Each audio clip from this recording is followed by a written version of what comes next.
الصلاة خير من النوم۔ अस्सलाम वालेकुम दोस्तों, कैसे हो? उम्मीद है कि सब खैरियत से होंगे। अल्लाह आप लोगों को ऐसे ही खुश रखे। आपको पता है, जब मैं 4 साल का था तो मुझे पूरा यकीन था कि मेरे अब्बू दुनिया में सबसे अच्छे हैं। फिर जब मैं 6 साल का हुआ तो मुझे ऐसा लगने लगा कि मेरे अब्बू तो सबसे ज्यादा जानते हैं, सब कुछ जानते हैं। फिर जब मैं 10 साल का हुआ तो फिर मुझे ऐसा लगने लगा कि मेरे अब्बू तो बहुत अच्छे हैं, लेकिन जरा गुस्से के तेज हैं। फिर जब मैं 12 साल का हुआ तो मुझे लगने लगा कि मेरे अब्बू तब अच्छे थे जब मैं छोटा था। जब मैं 14 साल का हुआ तो फिर मुझे ऐसा लगने लगा कि मेरे अब्बा बहुत सेंसिटिव और बहुत हसास हो गए हैं। फिर जब मैं 16 साल का हुआ तो मुझे ऐसा लगने लगा कि मेरे अब्बू बहुत पुराने ख्यालात के हैं, वो नए ज़माने के और नए दौर के तकाज़ों को बिल्कुल समझते ही नहीं हैं। फिर जब मैं 18 साल का हुआ तो मुझे ऐसा लगा कि मेरे अब्बू में बर्दाश्त की कमी बढ़ती जा रही है, बात बात पर गुस्सा करने लगे हैं, चिड़चिड़ापन उनका बढ़ता जा रहा है। फिर जब मैं 20 साल का हुआ तो मुझे ऐसा लगने लगा कि मेरे अब्बू के साथ तो जरा सा वक्त गुजारना भी बहुत मुश्किल काम है। पता नहीं मेरी अम्मी बेचारी उनके साथ इतनी मुद्दत से कैसे गुजारा कर रही है।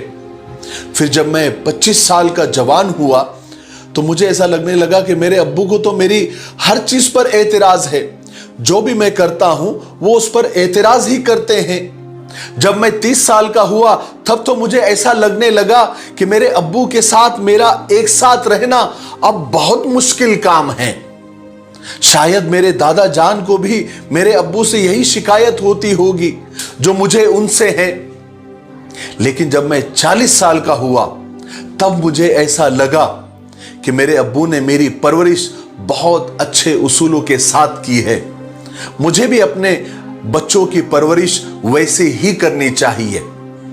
जब मैं 45 साल का हुआ तो मुझे हैरत होती है कि मेरे अब्बू ने मुझे कितने अच्छे तरीके से पाला और पोसा।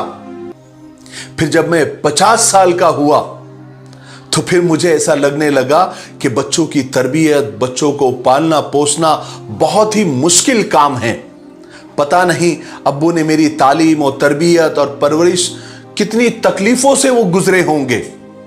फिर जब मैं 55 साल का हुआ तब मुझे ऐसा लगा कि मेरे अब्बू बहुत ही दाना, बहुत ही अक्लमंद और बहुत ही दूर अंदेश थे।